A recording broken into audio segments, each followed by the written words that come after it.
안녕하세요. 자동차 구조 원리 강의를 맡게 된 백광열이라고 합니다. 저는 자동차 쪽에서 대학부터 지금까지 계속 자동차 관련 교육도 하고 있고, 그 다음에 그쪽 관련을 해서 조그맣게 일을 좀 하고 있습니다. 자동차 구조 원리 정말 쉽지는 않죠, 그죠? 이렇게 이해한다고 해서 또 잘 이해가 가지도 않고, 또한 생소한 것 같으면서도 또 주변에 자동차는 굉장히 많습니다, 그죠? 들은 것들도 많고. 근데 그 내세부적인 항목 하나씩 들어가다 보면은 부품 명칭도 그렇게 많고요, 그죠? 너무 헷갈리고 또 복잡하고 또 어려운 부분들이 좀 많이 있을 겁니다. 저도 자동차 처음 공부할 때 굉장히 많이 헤맸던 것 같아요.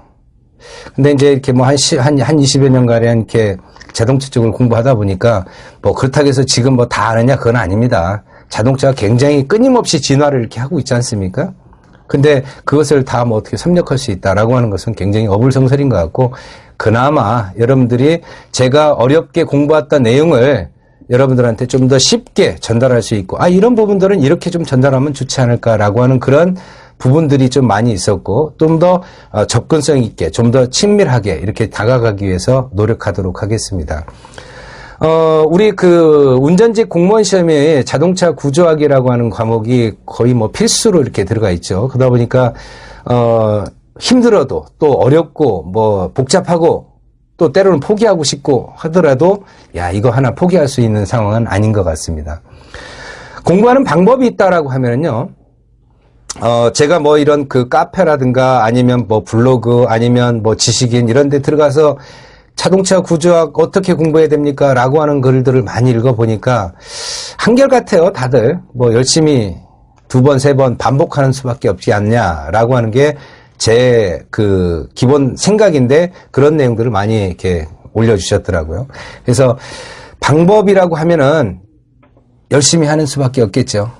이렇게 말씀드려서 정말 죄송한데, 열심히 하는 수밖에 없을 테고, 처음에는 그냥, 필기할 것들이 있으면 좀 필기하시고, 그 다음에, 책 내용 꾸준히 이렇게 읽어보시다가, 그냥 마음 놓고, 그냥 편하게 이렇게 한 번씩 그냥 인강 들어보시면 될 겁니다.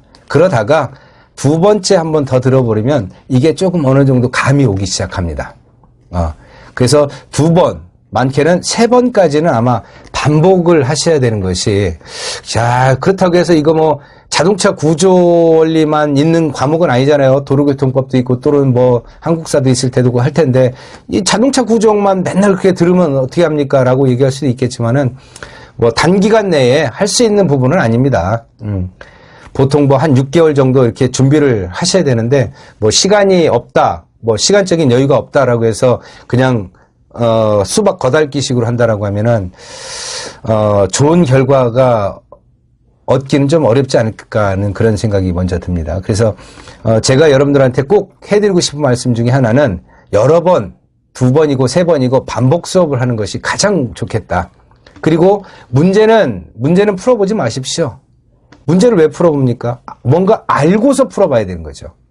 근데 보통 이제 여러분들이 시간이 쫓기다 보니까 이론 내용들 다 집어치우고 문제풀이에만 매진하는데, 문제풀이를 그거를 내가 섭렵했다라고 해도, 막상 당일날, 시험날, 그게 나왔다라고 하면 좋은데, 나왔어도 헷갈릴 판인데, 그걸 가지고서 새로운 문제들이 나오고 했을 경우에는 여러분들이 굉장히 당황하고, 또 그거를 가지고서 내 거로 만들지 못했기 때문에 놓쳐버리는 그런 경우들이 많이 봤습니다. 그러니까 문제는 최종적으로 시험 며칠 남겨놓고, 아니면은 어느 정도 이렇게 플랜을 짜가지고 그거에 맞게 해야 되지, 기본적으로 이론에 대한 내용을 충실하게 다져준 상태에서 숙지하고 암기하고 이해하고 난 다음에 그 다음에 문제를 풀어보시는 겁니다.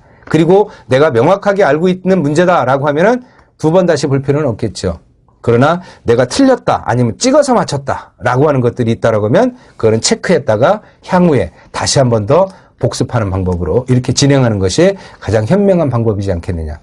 제가 대학에서 이렇게 강의도 좀 이렇게 하고 하는데, 일반적인 학생들이 그렇게 합니다.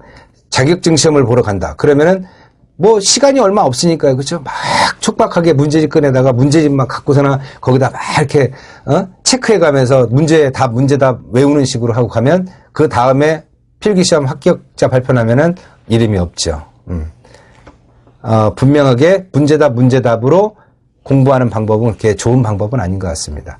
이론적인 내용을 충실하게 학습하고 이해했으면 이제 개중에 중요하다 이런 부분들은 암기를 하셔야 될 부분들이 있겠죠. 암기하시고 그 다음에 문제 풀어보시고 문제 풀어본 다음에 내가 명확하게 맞힌 것들은 과감 없이 빼놓고 찍어서 맞췄다 또는 몰랐다라고 하는 부분들은 문제에다가 잘 체크해뒀다가 향후에 복습할 때 한 번씩 더 훑어보는 그런 방법으로 공부하는 방법이 가장 현명한 방법이지 않겠느냐라고 하는 생각이 제 개인적인 생각이니까 뭐 공부하는 방법은 다 다릅니다. 그죠? 다르지만 저는 여러 번의 그 시행착오를 겪어봤고 또 뭐 자격증 시험도 여러 번 수도 없이 많이 봐봤습니다.